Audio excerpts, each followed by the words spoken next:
Hello everyone. आज हम लोग देखेंगे करंट अफेयर मॉक टेस्ट का सेट नंबर 40 जो कि बिहार दरोगा 1799 post pre plus mains BPSC AEDO BSSC CGL या किसी भी स्टेट पीसीएस के लिए like BPSC 72 UP PCS prelims 2026 के लिए इम्पोर्टेंट है। तो आते हैं पहले क्वेश्चन पे। और हाँ, चैनल को सब्सक्राइब जरूर कर ले।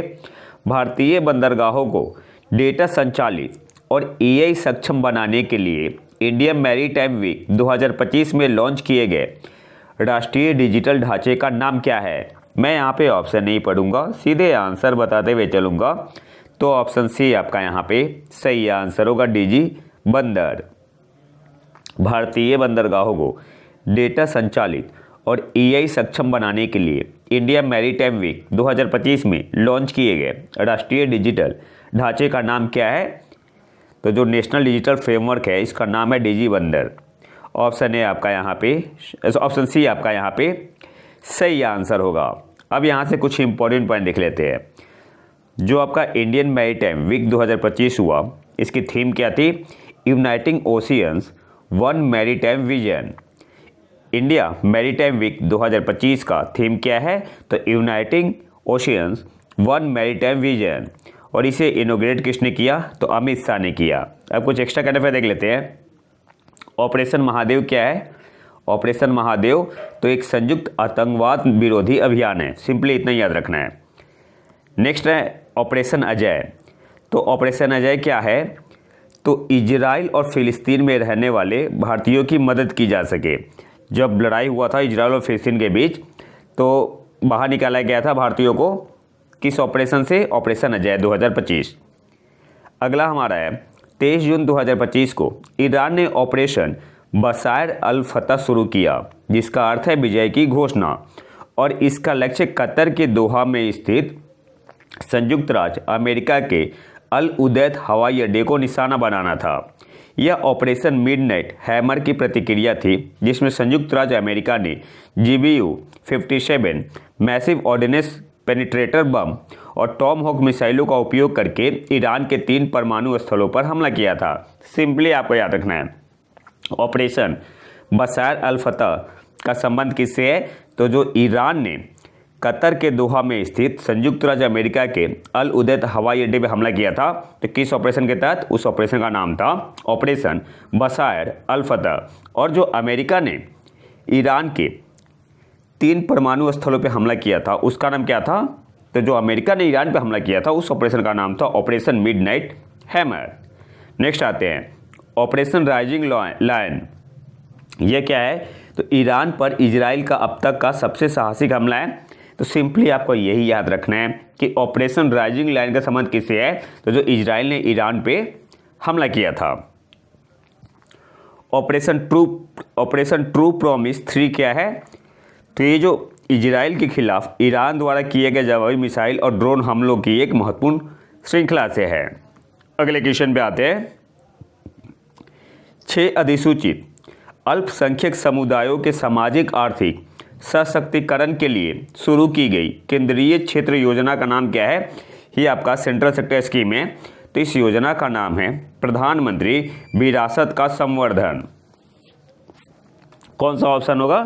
तो ऑप्शन ए आपका यहाँ पे सही आंसर होगा। 6 अधिसूचित अल्पसंख्यक समुदायों के सामाजिक आर्थिक सशक्तिकरण के लिए शुरू की गई केंद्रीय क्षेत्र योजना का नाम क्या है?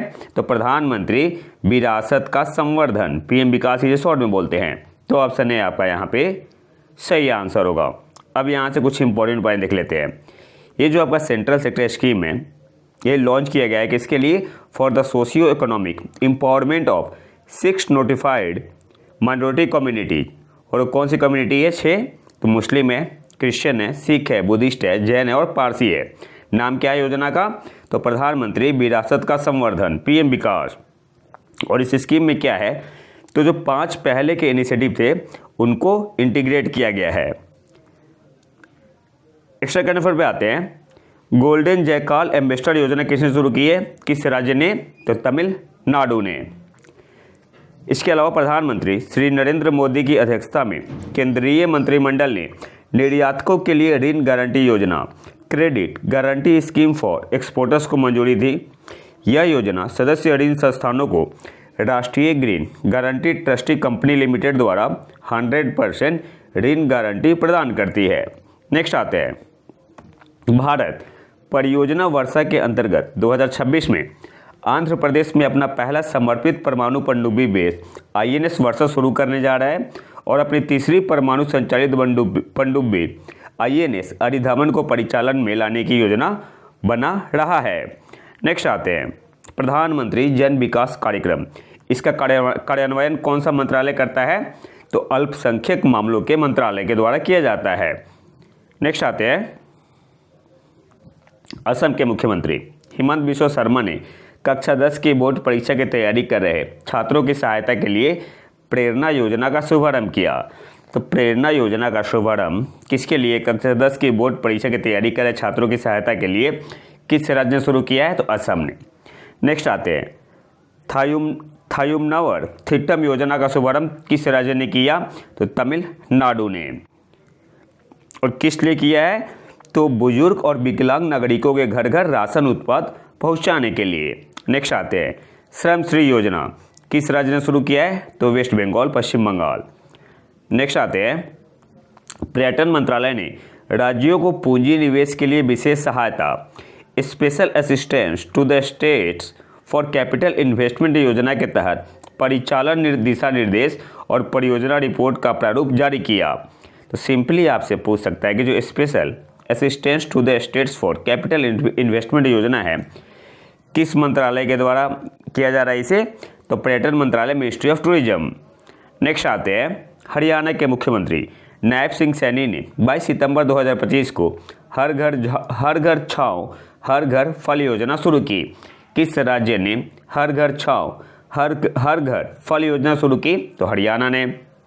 एग्री स्टैक योजना किस मंत्रालय के द्वारा कार्यान्वित की जाती है? तो कृषि एवं किसान कल्याण मंत्रालय के द्वारा। नेक्स्ट आते हैं, किस भारतीय मूल के ब्रिटिश लेखक को वर्ष 2025 का डेटन शांति पुरस्कार लाइफ टाइम अचीवमेंट अवार्ड मिला? तो सलमान रुश्दी को। कौन सा ऑप्शन सही होगा? ऑप्शन बी आपका यहाँ पे सही आंसर होगा। अब कुछ एक्स्ट्रा करने देख लेते हैं।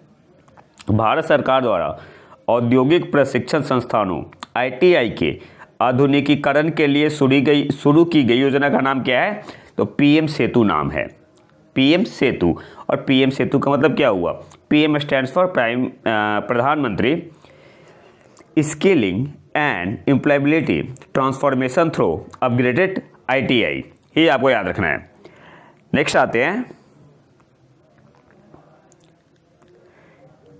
मन की बात के 124वें एपिसोड में प्रधानमंत्री नरेंद्र मोदी ने 28 जुलाई 2025 को ज्ञान भारतम मिशन की शुरुआत की। इस मिशन का उद्देश्य क्या है? तो भारत भर में बिखरी हुई 1 करोड़ से अधिक प्राचीन पांडुलिपियों का डिजिटलीकरण करना है।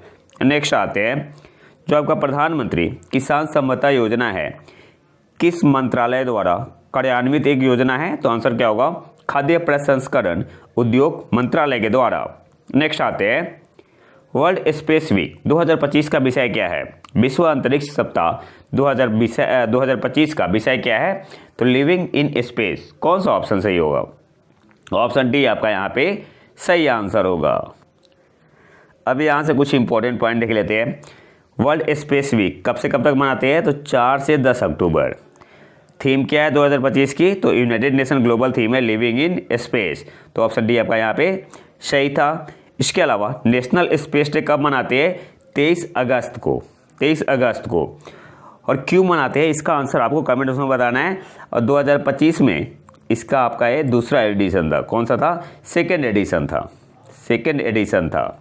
और थीम क्या थी 2025 की? Aryabhata to Gaganyaan, ancient wisdom to infinite possibilities. तो थीम भी आपको याद रखना है। इसके अलावा international day of human space flight कब मनाते हैं? 12 अप्रैल को। अगले क्वेश्चन पे आते हैं, भारत का पहला पशु जन्म नियंत्रण एनिमल बर्थ कंट्रोल प्रशिक्षण केंद्र कहाँ स्थापित किया गया था? तो ये आपका उत्तर प्रदेश के लखनऊ में किया गया है। कौन सी जगह पे? जरहारा जगह है। तो ऑप्शन ए आपका यहाँ पे सही आंसर होगा। और इसे लॉन्च किया लखनऊ म्यूनिसिपल कॉरपोरेशन अक्टूबर 2025 में। और किसके साथ मिलके, in partnership with the Animal Welfare Board of India and Humane World for Animals India to standardise dog sterilisation and welfare training.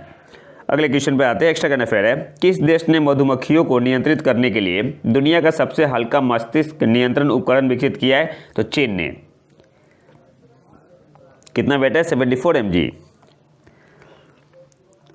किस प्रौद्योगिकी दिग्गज ने ओसेलोट नामक अपनी पहली in house quantum computing chip के प्रोटोटाइप का अनावरण किया? तो अमेजन ने। और जो ओसेलोट है आपका 9 क्यूबिट चिप है, ये भी आपको याद रखना है। तो ऑप्शन सी आपका यहाँ पे सही आंसर होगा।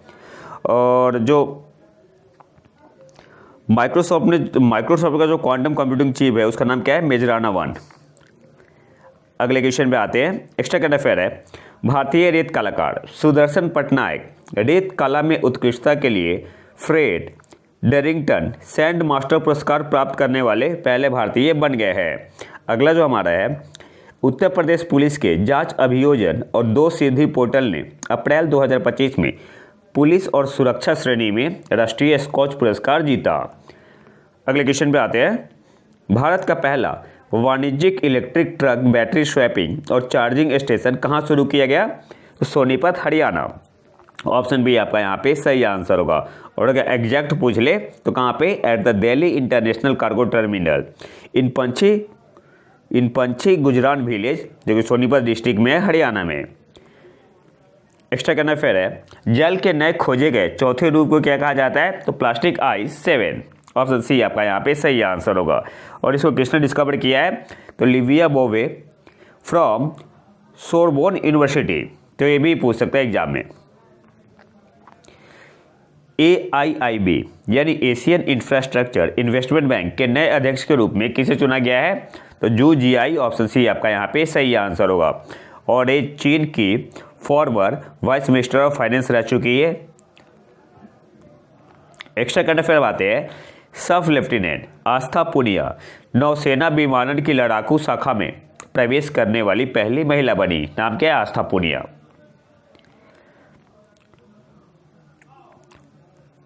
मोंडिया कल्ट 2025 सम्मेलन में किस संगठन ने चोरी हुई सांस्कृतिक वस्तुओं के आभासी संग्रहालय का शुभारंभ किया? तो यूनेस्को ने। मोंडिया कल्ट 2025 सम्मेलन में किस संगठन ने चोरी हुई सांस्कृतिक वस्तुओं के आभासी संग्रहालय का शुभारंभ किया? तो आपका यूनेस्को। ऑप्शन भी आपका यहाँ पे सही आंसर होगा। UNESCO launch the virtual museum of stolen cultural object at the Mondiacult 2025 conference, जो कि एक डिजिटल प्लेटफॉर्म है। अब यहाँ से कुछ इंपॉर्टेंट पॉइंट देख लेते हैं। जो आपका मोंडिया कल्ट है, यह यूनेस्को के 194 सदस्य देशों का एक मंत्री स्तरीय मंच है जो वैश्विक सांस्कृतिक एजेंडा निर्धारित करता है, जिसका आयोजन यूनेस्को द्वारा किया जाता है और जिसकी मेजबानी स्पेन करता है। इस संग्रहालय को सऊदी अरब साम्राज्य द्वारा आर्थिक सहायता प्रदान की जाती है और इसे इंटरपोल के सहयोग से डेवलप किया गया है। नेक्स्ट आते हैं। भारत का पहला निजी PSLV रॉकेट स्वदेशी रूप से किन संगठनों द्वारा बनाया गया है? तो HAL यानी हिंदुस्तान एरोनॉटिक्स लिमिटेड और L&T। ऑप्शन ए आपका यहाँ पे सही आंसर होगा। और आज के आखिरी क्वेश्चन पे आते हैं।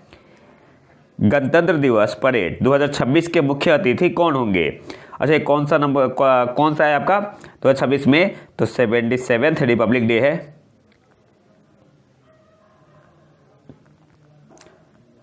और चीफ गेस्ट कौन है?